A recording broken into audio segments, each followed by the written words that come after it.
Carta a los Hebreos, capítulo 1. Jesucristo es el Hijo de Dios. Hace mucho tiempo Dios habló muchas veces y de diversas maneras a nuestros antepasados. Y ahora, en estos últimos días nos ha hablado por medio de su Hijo. Dios le prometió todo al Hijo como herencia y mediante el Hijo creó el universo. El Hijo irradia la gloria de Dios y expresa el carácter mismo de Dios y sostiene todo con el gran poder de su palabra. Después de habernos limpiado de nuestros pecados, se sentó en el lugar de honor, a la derecha del majestuoso Dios en el cielo. Esto demuestra que el Hijo es muy superior a los ángeles, así como el nombre que Dios le dio es superior al nombre de ellos. El Hijo es superior a los ángeles, pues Dios nunca le dijo a ningún ángel lo que le dijo a Jesús: tú eres mi Hijo, hoy he llegado a ser tu Padre. Dios también dijo: yo seré tu Padre y Él será mi Hijo. Además, cuando trajo a su Hijo Supremo al mundo, Dios le dijo: que lo adoren todos los ángeles de Dios. Pero con respecto a los ángeles, Dios dice: Él envía a sus ángeles como los vientos y a sus sirvientes como llamas de fuego. Pero al Hijo le dice: tu trono, oh Dios, permanece por siempre y para siempre. Tú gobiernas con cetro de justicia. Amas la justicia y odias la maldad. Por eso, oh Dios, tu Dios te ha ungido, derramando el aceite de alegría sobre ti más que sobre cualquier otro. También le dice al Hijo: Señor, en el principio echaste los cimientos de la tierra, y con tus manos formaste los cielos. Ellos dejarán de existir, pero tú permaneces para siempre. Ellos se desgastarán como ropa vieja. Los doblarás como un manto, y los desecharás como ropa usada. Pero tú eres siempre el mismo. Tú vivirás para siempre. Además, Dios nunca le dijo a ninguno de los ángeles: siéntate en el lugar de honor a mi derecha, hasta que humille a tus enemigos y los ponga por debajo de sus pies. Por lo tanto, los ángeles solo son sirvientes, espíritus enviados para cuidar a quienes heredarán la salvación. Capítulo 2. Advertencia para no desviarse del camino.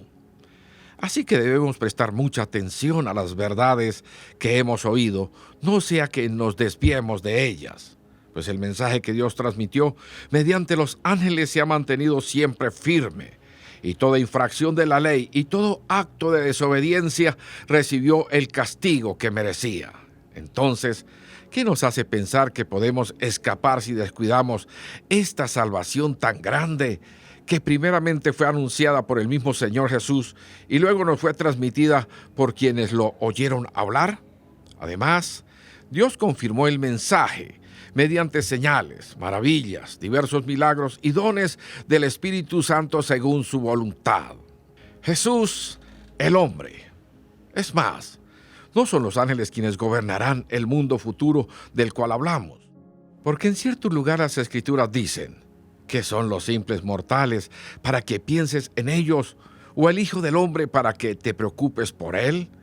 Sin embargo, lo hiciste un poco menor que los ángeles, y lo coronaste de gloria y honor. Le diste autoridad sobre todas las cosas. Ahora bien, cuando dice todas las cosas, significa que nada queda fuera, pero todavía no vemos que todas las cosas sean puestas bajo su autoridad. No obstante, lo que sí vemos es a Jesús, a quien se le dio una posición un poco menor que los ángeles, y debido a que sufrió la muerte por nosotros, ahora está coronado de gloria y honor. Efectivamente, por la gracia de Dios, Jesús conoció la muerte por todos. Dios, para quien y por medio de quien todo fue hecho, eligió llevar a muchos hijos a la gloria. Convenía a Dios que, mediante el sufrimiento, hiciera a Jesús un líder perfecto, apto para llevarlos a la salvación. Por lo tanto, Jesús y los que Él hace santos tienen el mismo Padre. Por esa razón, Jesús no se avergüenza de llamarlos sus hermanos, pues le dijo a Dios: anunciaré tu nombre a mis hermanos, entre tu pueblo reunido te alabaré. También dijo: pondré mi confianza en Él, es decir, yo y los hijos que Dios me dio. Debido a que los hijos de Dios son seres humanos, hechos de carne y sangre, el Hijo también se hizo de carne y sangre, pues solo como ser humano podía morir y solo mediante la muerte podía quebrantar el poder del diablo, quien tenía el poder sobre la muerte. Únicamente de esa manera el Hijo podía libertar a todos los que vivían esclavizados por temor a la muerte. También sabemos que el Hijo no vino para ayudar a los ángeles, sino que vino para ayudar a los descendientes de Abraham. Por lo tanto, era necesario que en todo sentido Él se hiciera semejante a nosotros, sus hermanos, para que fuera nuestro sumo sacerdote fiel y misericordioso delante de Dios. Entonces, podría ofrecer un sacrificio que quitaría los pecados del pueblo. Debido a que Él mismo ha pasado por sufrimientos y pruebas, puede ayudarnos cuando pasamos por pruebas. Capítulo 3. Jesús es superior a Moisés.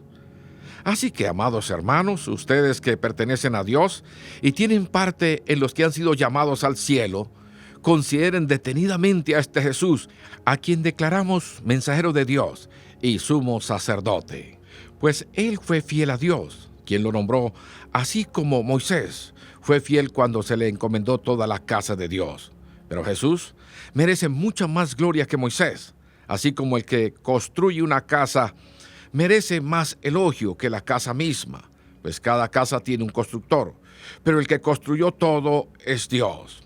En verdad, Moisés fue fiel como siervo en la casa de Dios.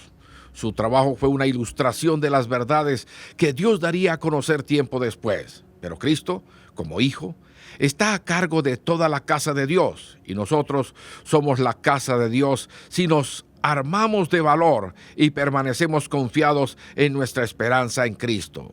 Por eso, el Espíritu Santo dice: cuando oigan su voz, no endurezcan el corazón como lo hicieron los israelitas cuando se rebelaron aquel día que me pusieron a prueba en el desierto. Allí sus antepasados me tentaron y pusieron a prueba mi paciencia, a pesar de haber visto mis milagros durante 40 años. Por eso me enojé con ellos y dije: su corazón siempre se aleja de mí. Rehúsan hacer lo que les digo. Así que en mi enojo juré: ellos nunca entrarán en mi lugar de descanso. Por lo tanto, amados hermanos, cuidado. Asegúrense de que ninguno de ustedes tenga un corazón maligno e incrédulo que los aleje del Dios vivo. Adviértanse unos a otros todos los días mientras dure ese hoy, para que ninguno sea engañado por el pecado y se endurezca contra Dios. Pues, si somos fieles hasta el fin, confiando en Dios con la misma firmeza que teníamos al principio cuando creímos en Él, entonces tendremos parte en todo lo que le pertenece a Cristo. Recuerden lo que dice: cuando oigan hoy su voz, no endurezcan el corazón como hicieron los israelitas cuando se rebelaron. ¿Y quiénes fueron los que se rebelaron contra Dios a pesar de haber oído su voz? ¿No fue acaso el pueblo que salió de Egipto guiado por Moisés? ¿Y quiénes hicieron enojar a Dios durante 40 años? ¿Acaso no fueron los que pecaron, cuyos cadáveres quedaron tirados en el desierto? ¿Y a quiénes hablaba Dios cuando juró que jamás entrarían en su descanso? ¿Acaso no fue a los que lo desobedecieron? Como vemos, ellos no pudieron entrar en el descanso de Dios a causa de su incredulidad. Capítulo 4. El descanso prometido para el pueblo de Dios. Todavía sigue vigente la promesa que hizo Dios de entrar en su descanso. Por lo tanto, debemos temblar de miedo ante la idea que alguno de ustedes no llegue a alcanzarlo, pues esta buena noticia del descanso que Dios ha preparado se nos ha anunciado tanto a ellos como a nosotros. Pero a ellos no les sirvió de nada porque no tuvieron la fe de los que escucharon a Dios. Pues solo los que creemos podemos entrar en su descanso. En cuanto a los demás, Dios dijo: en mi enojo juré, ellos nunca entrarán en mi lugar de descanso.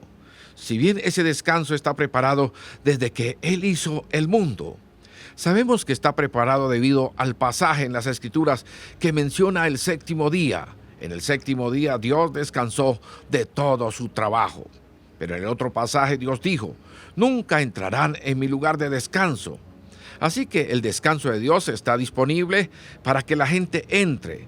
Pero los primeros en oír esta buena noticia no entraron, porque desobedecieron a Dios. Entonces Dios fijó otro tiempo para entrar en su descanso, y ese tiempo es hoy. Lo anunció mucho más tarde por medio de David en las palabras que ya se han citado. Cuando oigan hoy su voz, no endurezcan el corazón. Ahora bien, si Josué hubiera logrado darles ese descanso, Dios no habría hablado de otro día de descanso aún por venir. Así que todavía hay un descanso especial en espera para el pueblo de Dios. Pues todos los que han entrado en el descanso de Dios han descansado de su trabajo, tal como Dios descansó del suyo después de crear el mundo. Entonces, hagamos todo lo posible por entrar en ese descanso. Pero si desobedecemos a Dios, como lo hizo el pueblo de Israel, caeremos. Pues la palabra de Dios es viva y poderosa. Es más cortante que cualquier espada de dos filos. Penetra entre el alma y el espíritu, entre la articulación y la médula del hueso. Deja al descubierto nuestros pensamientos y deseos más íntimos. No hay nada en toda la creación que esté oculto a Dios. Todo está desnudo y expuesto ante sus ojos, y es a Él a quien rendimos cuentas. Cristo es nuestro sumo sacerdote. Por lo tanto, ya que tenemos un gran sumo sacerdote que entró en el cielo, Jesús, el Hijo de Dios, aferrémonos a lo que creemos. Nuestro sumo sacerdote comprende nuestras debilidades, porque enfrentó todas y cada una de las pruebas que enfrentamos nosotros. Sin embargo, Él nunca pecó. Así que acerquémonos con toda confianza al trono de la gracia de nuestro Dios. Allí recibiremos su misericordia y encontraremos la gracia que nos ayudará cuando más la necesitemos. Capítulo 5. Todo sumo sacerdote es un hombre escogido para representar a otras personas en su trato con Dios. Él presenta a Dios las ofrendas de esas personas y ofrece sacrificios por los pecados. Y puede tratar con paciencia a los ignorantes y descarriados, porque Él también está sujeto a las mismas debilidades. Por esa razón, debe ofrecer sacrificios tanto por sus propios pecados como por los del pueblo. Y nadie puede llegar a ser sumo sacerdote solo porque desee tener ese honor. Tiene que ser llamado por Dios para ese trabajo, como sucedió con Aarón. Por eso, Cristo no se honró a sí mismo haciéndose sumo sacerdote, sino que fue elegido por Dios, quien le dijo: «Tú eres mi hijo, hoy he llegado a ser tu padre». Y en otro pasaje Dios le dijo: «Tú eres sacerdote para siempre según el orden de Melquisedec». Mientras estuvo aquí en la tierra, Jesús ofreció oraciones y súplicas con gran clamor y lágrimas al que podía rescatarlo de la muerte. Y Dios oyó sus oraciones por la gran reverencia que Jesús le tenía. Aunque era hijo de Dios, Jesús aprendió obediencia por las cosas que sufrió. De ese modo, Dios lo hizo apto para ser el sumo sacerdote perfecto, y Jesús llegó a ser la fuente de la salvación eterna para todos los que le obedecen, y Dios lo designó sumo sacerdote según el orden de Melquisedec. Un llamado al crecimiento espiritual. Nos gustaría decir mucho sobre este tema, pero es difícil de explicar, sobre todo porque ustedes son torpes espiritualmente y tal parece que no escuchan. Hace tanto que son creyentes que ya deberían estar enseñando a otros. En cambio, necesitan que alguien vuelva a enseñarles las cosas básicas de la palabra de Dios. Son como niños pequeños que necesitan leche y no pueden comer alimento sólido. Pues el que se alimenta de leche sigue siendo bebé y no sabe cómo hacer lo correcto. El alimento sólido es para los que son maduros, los que a fuerza de práctica están capacitados para distinguir entre lo bueno y lo malo. Capítulo 6. Así que dejemos de repasar una y otra vez las enseñanzas elementales acerca de Cristo. Por el contrario, sigamos adelante hasta llegar a ser maduros en nuestro entendimiento. No puede ser que tengamos que comenzar de nuevo con los importantes cimientos acerca del arrepentimiento de las malas acciones y de tener fe en Dios. Ustedes tampoco necesitan más enseñanza acerca de los bautismos, la imposición de manos, la resurrección de los muertos y el juicio eterno. Así que, si Dios quiere, avanzaremos hacia un mayor entendimiento, pues es imposible lograr que vuelvan a arrepentirse los que una vez fueron iluminados, aquellos que experimentaron las cosas buenas del cielo y fueron partícipes del Espíritu Santo, que saborearon la bondad de la palabra de Dios y el poder del mundo venidero, y que luego se alejan de Dios. Es imposible lograr que esas personas vuelvan a arrepentirse al rechazar al Hijo de Dios. Ellos mismos lo clavan otra vez en la cruz y lo exponen a la vergüenza pública. Cuando la tierra se empapa de la lluvia que cae y produce una buena cosecha para el agricultor, recibe la bendición de Dios. En cambio, el campo que produce espinos y cardos no sirve para nada. El agricultor no tardará en maldecirlo y quemarlo. Queridos amigos, aunque hablamos de este modo, no creemos que esto se aplica a ustedes. Estamos convencidos de que ustedes están destinados para cosas mejores, las cuales vienen como la salvación, pues Dios no es injusto. No olvidará con cuánto esfuerzo han trabajado para Él y cómo han demostrado su amor por Él sirviendo a otros creyentes como todavía lo hacen. Nuestro gran deseo es que sigan amando a los demás mientras tengan vida, para asegurarse de que lo que esperan se hará realidad. Entonces, no se volverán torpes e indiferentes espiritualmente. En cambio, seguirán el ejemplo de quienes, gracias a su fe y perseverancia, heredarán las promesas de Dios. Las promesas de Dios traen esperanza. Por ejemplo, estaba la promesa que Dios le hizo a Abraham. Como no existía nadie superior a Dios por quien jurar, Dios juró por su propio nombre diciendo: ciertamente te bendeciré y multiplicaré tu descendencia hasta que sea incontable. Entonces Abraham esperó con paciencia y recibió lo que Dios le había prometido. Ahora bien, cuando las personas hacen un juramento, invocan a alguien superior a ellas para obligarse a cumplirlo. Y no cabe ninguna duda de que ese juramento conlleva una obligación. Dios también se comprometió mediante un juramento para que los que recibieran la promesa pudieran estar totalmente seguros de que Él jamás cambiaría de parecer.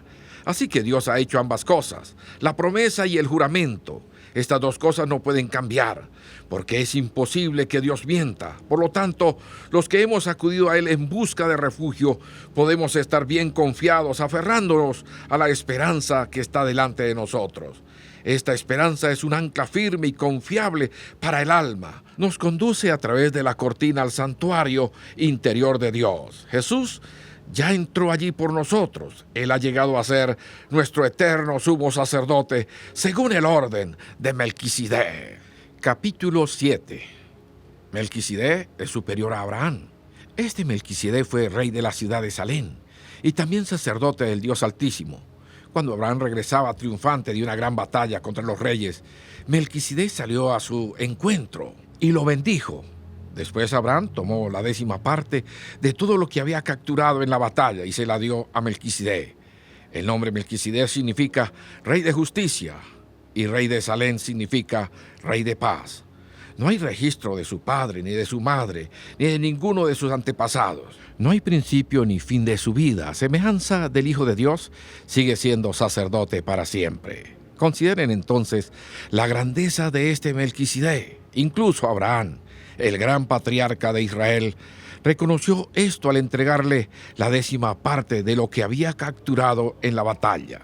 Ahora bien, la ley de Moisés exigía que los sacerdotes, que son descendientes de Leví, le cobraran el diezmo al resto del pueblo de Israel, quienes también son descendientes de Abraham. Sin embargo, Melquisedec, que no era descendiente de Leví, recibió de Abraham la 10ª parte, y Melquisedec bendijo a Abraham, quien ya había recibido las promesas de Dios. Sin lugar a dudas, el que tiene el poder para bendecir es superior a quien recibe la bendición. Los sacerdotes que reciben los diezmos son hombres que mueren. Así que Melquisedec es superior a ellos porque se nos dice que sigue viviendo. Además, podríamos decir que esos levitas, los que reciben el diezmo, pagaron un diezmo a Melquisedec cuando lo pagó su antepasado Abraham. A pesar de que Leví aún no había nacido, la simiente de la cual provino ya existía en el cuerpo de Abraham cuando Melquisedec recibió su diezmo. Entonces, si el sacerdocio de Leví sobre el cual se basó la ley, hubiera podido lograr la perfección que Dios propuso? ¿Por qué fue necesario que Dios estableciera un sacerdocio diferente con un sacerdote según el orden de Melquisedec en lugar del orden de Leví y de Aarón? Y si se cambia el sacerdocio, también es necesario cambiar la ley para permitirlo, pues el sacerdote a quien nos referimos pertenece a una tribu diferente, cuyos miembros jamás han servido en el altar como sacerdotes. Lo que quiero decir es que nuestro Señor vino de la tribu de Judá, y Moisés nunca habló de que los sacerdotes provinieran de esa tribu. Jesús es como Melquisedec. Ese cambio resulta aún más evidente, ya que ha surgido un sacerdote diferente, quien es como Melquisedec. Jesús llegó a ser sacerdote no por cumplir con la ley del requisito físico de pertenecer a la tribu de Leví, sino por el poder de una vida que no puede ser destruida. Y el salmista lo señaló cuando profetizó: tú eres sacerdote para siempre, según el orden de Melquisedec. Así que el antiguo requisito del sacerdocio quedó anulado por ser débil e inútil, pues la ley nunca perfeccionó nada. Pero ahora confiamos en una mejor esperanza por la cual nos acercamos a Dios. Este nuevo sistema se estableció mediante un juramento solemne. Los descendientes de Aarón llegaron a ser sacerdotes sin juramento, pero había un juramento con relación a Jesús, pues Dios le dijo: el Señor ha jurado y no romperá su juramento, tú eres sacerdote para siempre. Debido a ese juramento, Jesús es quien garantiza este mejor pacto con Dios. Hubo muchos sacerdotes bajo el sistema antiguo, porque la muerte les impedía continuar con sus funciones. Pero dado que Jesús vive para siempre, su sacerdocio dura para siempre. Por eso puede salvar una vez y para siempre a los que vienen a Dios por medio de Él, quien vive para siempre, a fin de interceder con Dios a favor de ellos. Él es la clase de sumo sacerdote que necesitamos, porque es santo y no tiene culpa ni mancha de pecado. Él ha sido apartado de los pecadores y se le ha dado el lugar de más alto honor en el cielo. A diferencia de los demás sumos sacerdotes, no tienen necesidad de ofrecer sacrificios cada día. Ellos los ofrecían primero por sus propios pecados y luego por los del pueblo. Sin embargo, Jesús lo hizo una vez y para siempre cuando se ofreció a sí mismo como sacrificio por los pecados del pueblo. La ley nombra a sumos sacerdotes que están limitados por debilidades humanas, pero después de que la ley fue entregada, Dios nombró a su Hijo mediante un juramento, y su Hijo ha sido hecho el perfecto sumo sacerdote para siempre. Capítulo 8. Cristo, nuestro sumo sacerdote. El punto principal es el siguiente: tenemos un sumo sacerdote quien se sentó en el lugar de honor a la derecha del trono del Dios majestuoso en el cielo. Allí sirve como ministro en el tabernáculo del cielo, el verdadero lugar de adoración construido por el Señor y no por manos humanas, ya que es deber de todo sumo sacerdote presentar ofrendas y sacrificios. Nuestro sumo sacerdote también tiene que presentar una ofrenda. Si estuviera aquí en la tierra, ni siquiera sería sacerdote, porque ya hay sacerdotes que presentan las ofrendas que exige la ley. Ellos sirven dentro de un sistema de adoración que es solo una copia, una sombra del verdadero, que está en el cielo. Pues cuando Moisés estaba por construir el tabernáculo, Dios le advirtió lo siguiente: asegúrate de hacer todo según el modelo que te mostré aquí en la montaña. Pero ahora Jesús, nuestro sumo sacerdote, se le ha dado un ministerio que es muy superior al sacerdocio antiguo, porque Él es mediador a nuestro favor de un mejor pacto con Dios basado en promesas mejores. Si el primer pacto no hubiera tenido defectos, no habría sido necesario reemplazarlo con un segundo pacto. Pero cuando Dios encontró defectos en el pueblo, dijo: llegará el día, dice el Señor, en que haré un nuevo pacto con el pueblo de Israel y de Judá. Este pacto no será como el que hice con sus antepasados cuando los tomé de la mano y los saqué de la tierra de Egipto. Ellos no permanecieron fieles a mi pacto, por eso les di la espalda, dice el Señor. Pero este es el nuevo pacto que haré con el pueblo de Israel en ese día, dice el Señor. Pondré mis leyes en su mente y las escribiré en su corazón, y seré su Dios y ellos serán mi pueblo. Y no habrá necesidad de enseñar a sus vecinos, ni habrá necesidad de enseñar a sus parientes, diciendo: deberías conocer al Señor. pues todos ya me conocerán, desde el más pequeño hasta el más grande, y perdonaré sus maldades y nunca más me acordaré de sus pecados. Cuando Dios habla de un nuevo pacto, quiere decir que ha hecho obsoleto al primero, el cual ha caducado y pronto desaparecerá. Capítulo 9. Reglas antiguas sobre la adoración. Ese primer pacto entre Dios e Israel incluía ordenanzas para la adoración y un lugar de culto aquí en la tierra. Ese tabernáculo estaba formado por dos salas. En la primera sala había un candelabro, una mesa y los panes consagrados sobre ella. Esta sala se llamaba lugar santo. Luego había una cortina detrás de la cual se encontraba la segunda sala, llamada lugar santísimo. En esa sala había un altar de oro para el incienso y un cofre de madera conocido como el Arca del Pacto, el cual estaba totalmente cubierto de oro. Dentro del arca había un recipiente de oro que contenía el maná, la vara de Aarón a la que le habían salido hojas y las tablas del pacto que eran de piedra. Por encima del arca estaban los querubines de la gloria divina, cuyas alas se extendían sobre la tapa del arca, es decir, el lugar de la expiación. Pero ahora no podemos explicar estas cosas en detalle. Cuando estos elementos estaban en su lugar, los sacerdotes entraban con regularidad en la primera sala durante el cumplimiento de sus deberes religiosos. Pero solo el sumo sacerdote entraba en el lugar santísimo y lo hacía una sola vez al año y siempre ofrecía sangre por sus propios pecados y por los pecados que el pueblo cometía por ignorancia. Mediante esas ordenanzas, el Espíritu Santo daba a entender que la entrada al lugar santísimo no estaba abierta a todos en tanto que siguiera en pie el tabernáculo y el sistema que representaba. Esta es una ilustración que apunta al tiempo presente, pues las ofrendas y los sacrificios que ofrecen los sacerdotes no pueden limpiar la conciencia de las personas que los traen, pues ese sistema antiguo solo consiste en alimentos, bebidas y diversas ceremonias de purificación, es decir, ordenanzas externas que permanecieron vigentes solo hasta que se estableció un sistema mejor. Cristo es el sacrificio perfecto. Entonces Cristo ahora ha llegado a ser el sumo sacerdote por sobre todas las cosas buenas que han venido.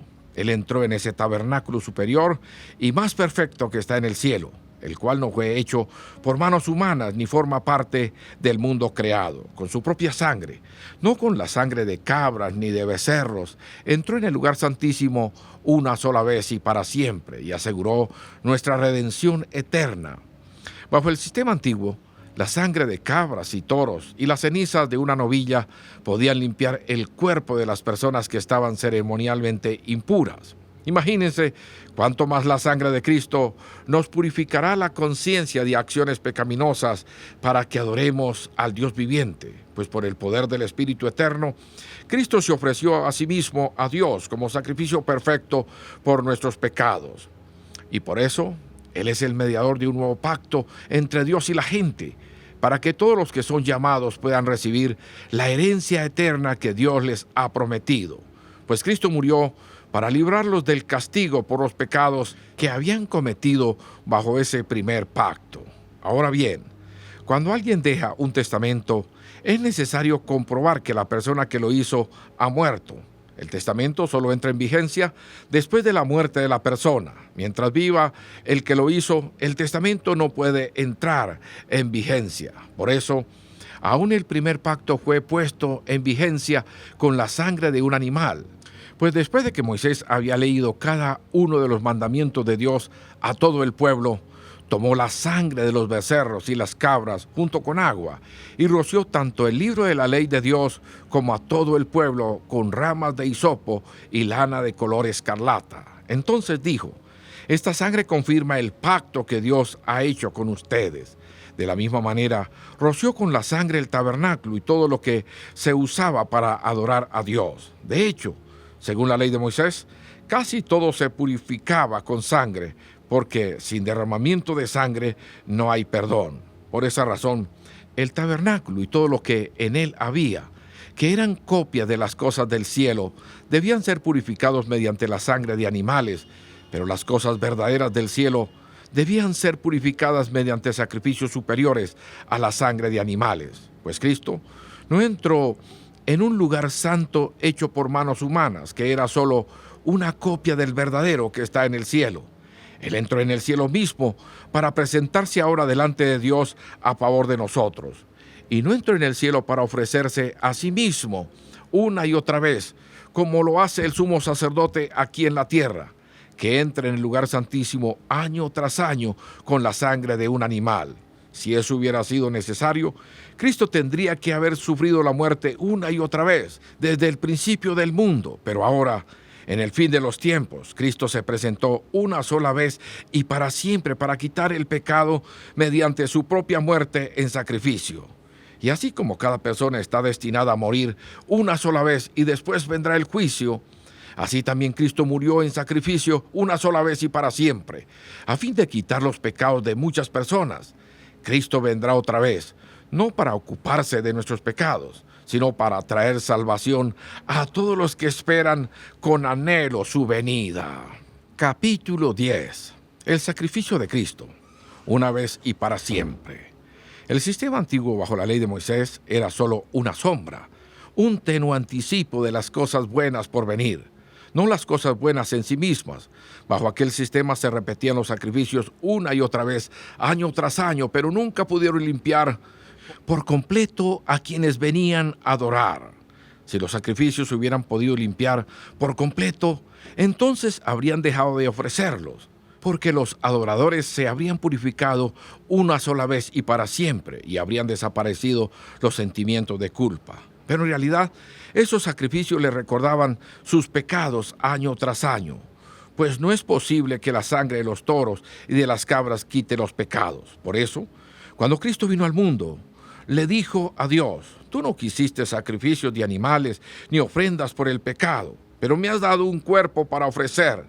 No te agradaron las ofrendas quemadas, ni otras ofrendas por el pecado. Luego dije: aquí estoy, oh Dios, he venido a hacer tu voluntad, como está escrito acerca de mí en las Escrituras. Primero, Cristo dijo: no quisiste sacrificios de animales, ni ofrendas por el pecado, ni ofrendas quemadas, ni otras ofrendas por el pecado. Todas esas ofrendas tampoco te agradaron, aun cuando la ley de Moisés las exige. Luego dijo: aquí estoy, he venido a hacer tu voluntad. Él anula el primer pacto para que el segundo entre en vigencia. Pues la voluntad de Dios fue que el sacrificio del cuerpo de Jesucristo nos hiciera santos una vez y para siempre. Bajo el antiguo pacto, el sacerdote oficia de pie delante del altar día tras día, ofreciendo los mismos sacrificios una y otra vez, los cuales nunca pueden quitar los pecados. Pero nuestro sumo sacerdote se ofreció a sí mismo, a Dios, como un solo sacrificio por los pecados, válido para siempre. Luego se sentó en el lugar de honor a la derecha de Dios. Allí espera hasta que sus enemigos sean humillados y puestos por debajo de sus pies.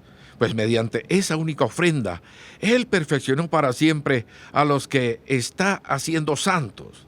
Y el Espíritu Santo también da testimonio de que es verdad, pues dice: este es el nuevo pacto que haré con mi pueblo en aquel día, dice el Señor. Pondré mis leyes en su corazón y las escribiré en su mente. Después dice: nunca más me acordaré de sus pecados y sus transgresiones. Y cuando los pecados han sido perdonados, ya no hace falta ofrecer más sacrificios. Un llamado a permanecer firmes. Así que, amados hermanos, podemos entrar con valentía en el lugar santísimo del cielo por causa de la sangre de Jesús.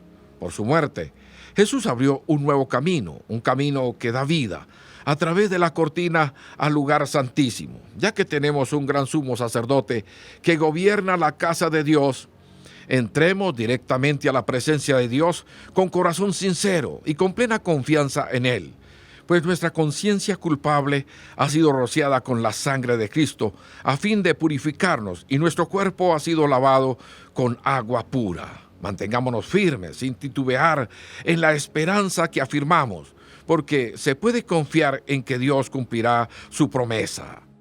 Pensemos en manera de motivarnos unos a otros a realizar actos de amor y buenas acciones, y no dejemos de congregarnos como lo hacen algunos, sino animémonos unos a otros, sobre todo ahora que el día de su regreso se acerca. Queridos amigos, si seguimos pecando a propósito después de haber recibido el conocimiento de la verdad, Ya no queda ningún sacrificio que cubra esos pecados. Solo queda la terrible expectativa del juicio de Dios y el fuego violento que consumirá a sus enemigos.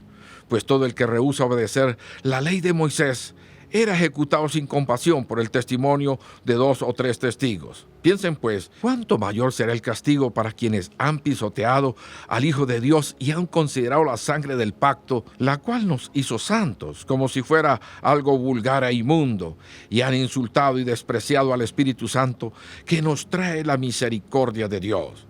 Pues conocemos al que dijo: yo tomaré venganza, yo les pagaré lo que se merecen. También dijo: el Señor juzgará a su propio pueblo. Es algo aterrador caer en manos del Dios vivo. Acuérdense de los primeros tiempos, cuando recién aprendían acerca de Cristo. Recuerden cómo permanecieron fieles aunque tuvieron que soportar terrible sufrimiento. Algunas veces los ponían en ridículo públicamente y los golpeaban. Otras veces ustedes ayudaban a los que pasaban por lo mismo. Sufrieron junto con los que fueron metidos en la cárcel, y cuando ustedes les quitaron todos sus bienes, lo aceptaron con alegría. Sabían que en el futuro les esperaban cosas mejores, que durarán para siempre. Por lo tanto, no desechen la firme confianza que tienen en el Señor. Tengan presente la gran recompensa que les traerá.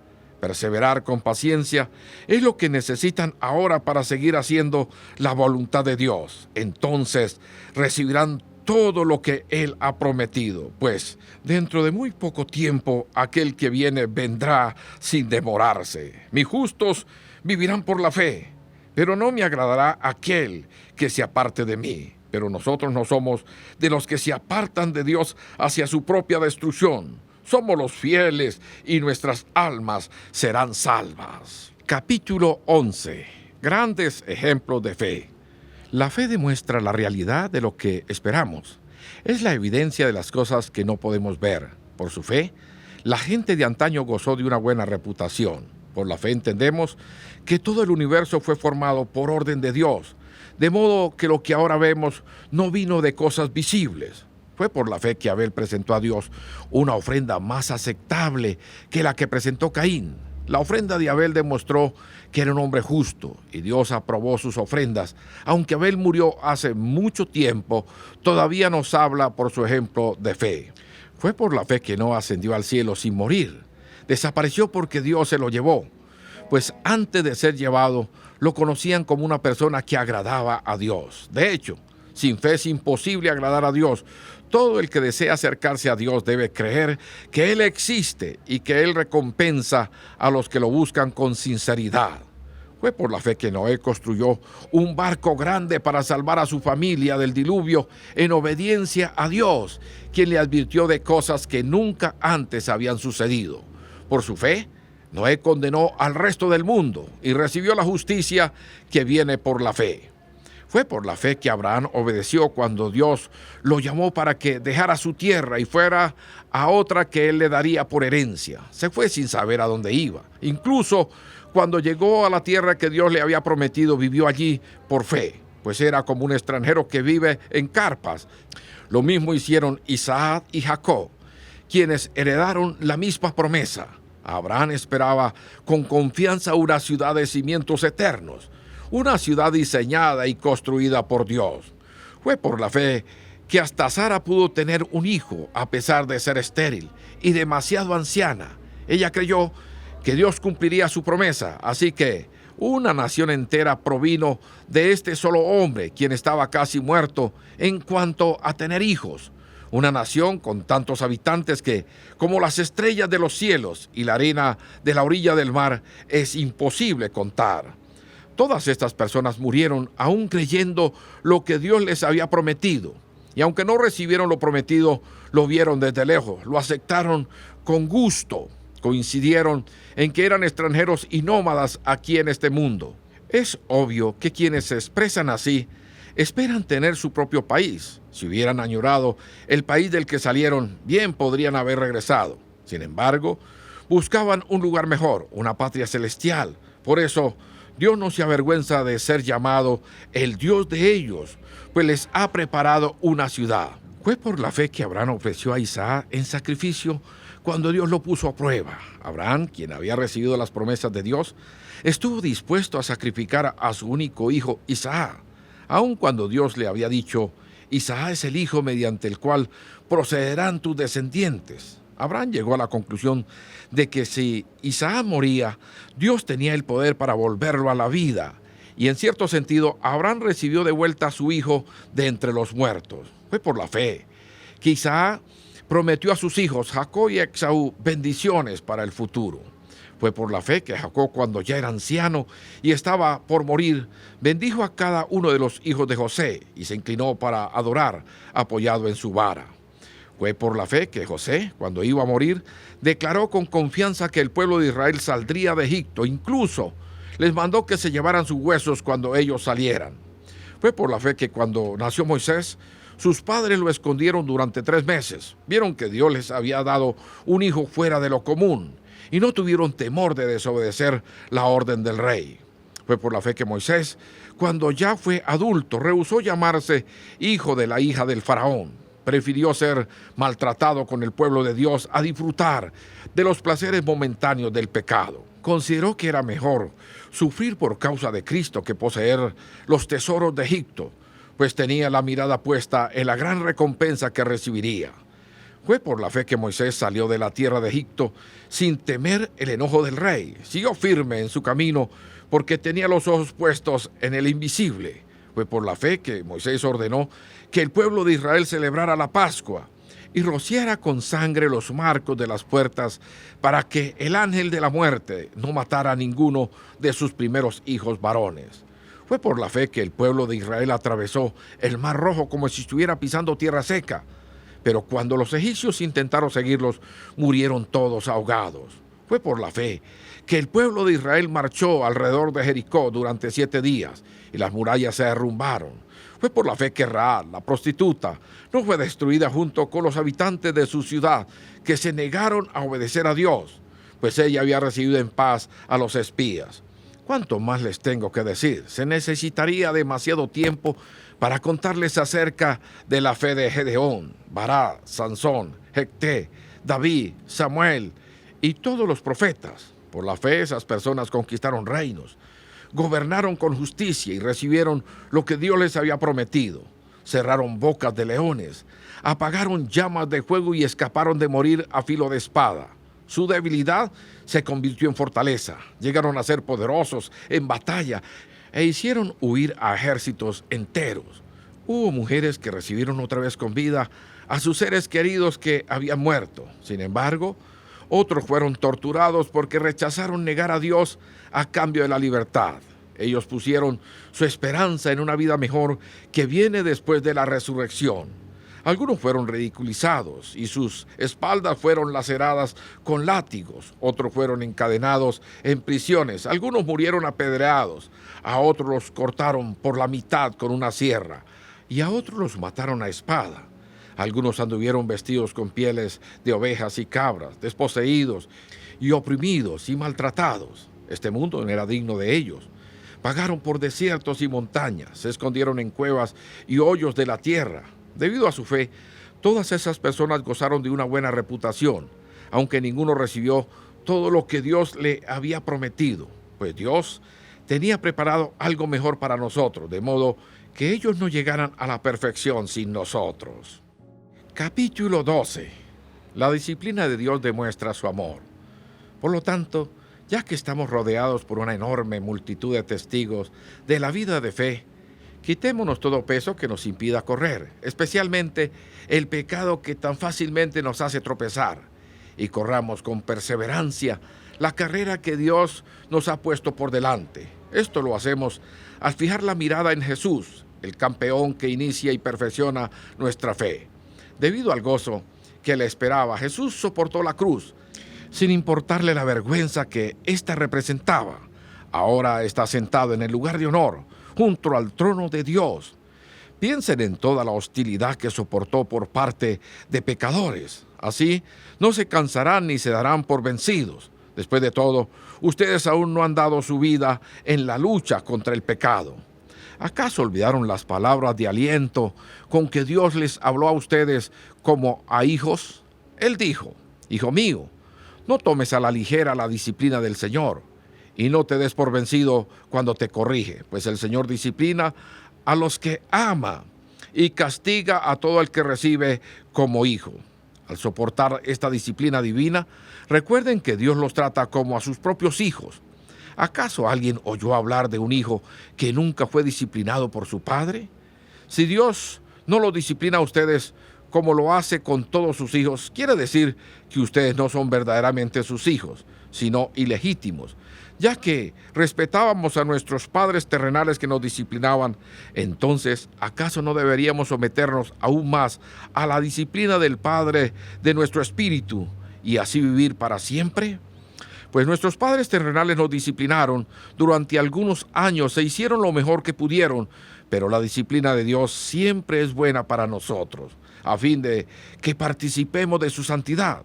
Ninguna disciplina resulta agradable a la hora de recibirla. Al contrario, es dolorosa, pero después produce la apacible cosecha de una vida recta para los que han sido entrenados por ella. Por lo tanto, renueven las fuerzas de sus manos cansadas, fortalezcan sus rodillas debilitadas, tracen un camino recto para sus pies, a fin de que los débiles y los cojos no caigan, sino que se fortalezcan. Un llamado a escuchar a Dios. Esfuércense por vivir en paz con todos y procuren llevar una vida santa, porque los que no son santos no verán al Señor. Cuídense unos a otros, para que ninguno de ustedes deje de recibir la gracia de Dios. Tengan cuidado de que no brote ninguna raíz venenosa de amargura, la cual los trastorne a ustedes y envenene a muchos. Asegúrense de que ninguno sea inmoral ni profano como Esaú, que cambió sus derechos de primer hijo varón por un simple plato de comida. Ustedes saben que después, cuando quiso recibir la bendición de su padre, fue rechazado. Ya era demasiado tarde para arrepentirse, a pesar de que suplicó con lágrimas amargas. Ustedes no se han acercado a una montaña que se puede tocar, a un lugar que arde en llamas, un lugar de oscuridad y tinieblas, rodeado por un torbellino, como le sucedió a los israelitas cuando llegaron al monte Sinaí.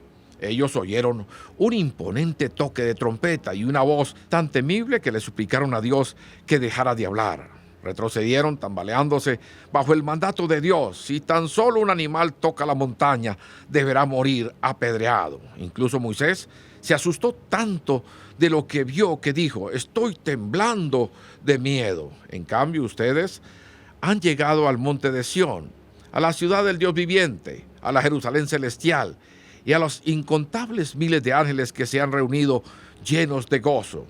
Ustedes han llegado a la congregación de los primogénitos de Dios, cuyos nombres están escritos en el cielo. Ustedes han llegado a Dios mismo, quien es el juez sobre todas las cosas. Ustedes han llegado a los espíritus de los justos que están en el cielo y que ya han sido perfeccionados.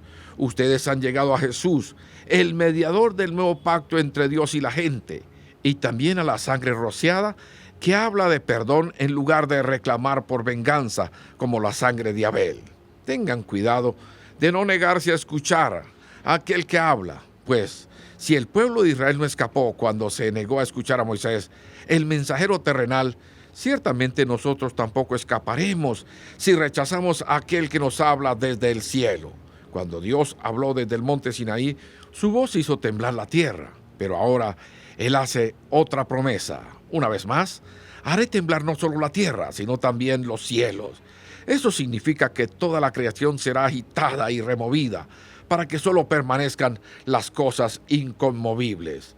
Ya que estamos recibiendo un reino inconmovible, seamos agradecidos y agrademos a Dios, adorándolo con santo temor y reverencia, porque nuestro Dios es un fuego que todo lo consume.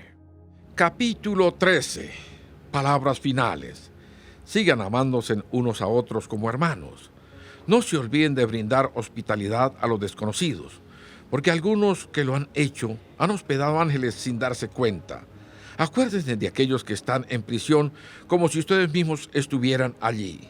Acuérdense también de los que son maltratados como si ustedes mismos sintieran en carne propia el dolor de ellos. Honren el matrimonio. Y los casados manténganse fieles el uno al otro. Con toda seguridad, Dios juzgará a los que cometen inmoralidades sexuales y a los que cometen adulterio. No amen el dinero. Estén contentos con lo que tienen, pues Dios ha dicho, nunca te fallaré, jamás te abandonaré. Así que podemos decir con toda confianza, el Señor es quien me ayuda, por tanto, no temeré. ¿Qué me puede hacer un simple mortal? Acuérdense de los líderes que les enseñaron la palabra de Dios. Piense en todo lo bueno que haya resultado de su vida y sigan el ejemplo de su fe. Jesucristo es el mismo ayer, hoy y por siempre, así que no se dejen cautivar por ideas nuevas y extrañas. Su fortaleza espiritual proviene de la gracia de Dios y no depende de reglas sobre los alimentos que de nada sirven a quienes las siguen. Tenemos un altar del cual los sacerdotes del tabernáculo no tienen derecho a comer. Bajo el sistema antiguo, el sumo sacerdote llevaba la sangre de los animales al lugar santo como sacrificio por el pecado, y los cuerpos de esos animales se quemaban fuera del campamento. De igual manera, Jesús sufrió y murió fuera de las puertas de la ciudad para hacer santo a su pueblo mediante su propia sangre. Entonces salgamos al encuentro de Jesús fuera del campamento y llevemos la deshonra que Él llevó, pues este mundo no es nuestro hogar permanente, esperamos el hogar futuro. Por lo tanto, por medio de Jesús ofrezcamos un sacrificio continuo de alabanza a Dios, mediante el cual proclamamos nuestra lealtad a su nombre. Y no se olviden de hacer el bien ni de compartir lo que tienen con quienes pasan necesidad. Estos son los sacrificios que le agradan a Dios. Obedezcan a sus líderes espirituales y hagan lo que ellos dicen. Su tarea es cuidar el alma de ustedes y tienen que rendir cuentas a Dios. Denles motivos para que lo hagan con alegría y no con dolor. Esto último ciertamente no los beneficiará a ustedes. Oren por nosotros, pues tenemos la conciencia limpia y deseamos comportarnos con integridad en todo lo que hacemos. Y oren especialmente para que pueda regresar a verlos pronto. Y ahora, que el Dios de paz, quien levantó de entre los muertos a nuestro Señor Jesús, el gran pastor de las ovejas, y que ratificó un pacto eterno con su sangre, los capacite con todo lo que necesiten para hacer su voluntad. Que Él produzca en ustedes, mediante el poder de Jesucristo, todo lo bueno que a Él le agrada. A Él sea toda la gloria, por siempre y para siempre. Amén. Les ruego, amados hermanos, que hagan caso a lo que les escribí en esta breve exhortación. Quiero que sepan que nuestro hermano Timoteo ya salió de la cárcel. Si llega pronto, lo llevaré conmigo cuando vaya a verlos. Saluden a todos los líderes y a todos los creyentes que están allí. Los creyentes de Italia les envían sus saludos. Que la gracia de Dios sea con todos ustedes.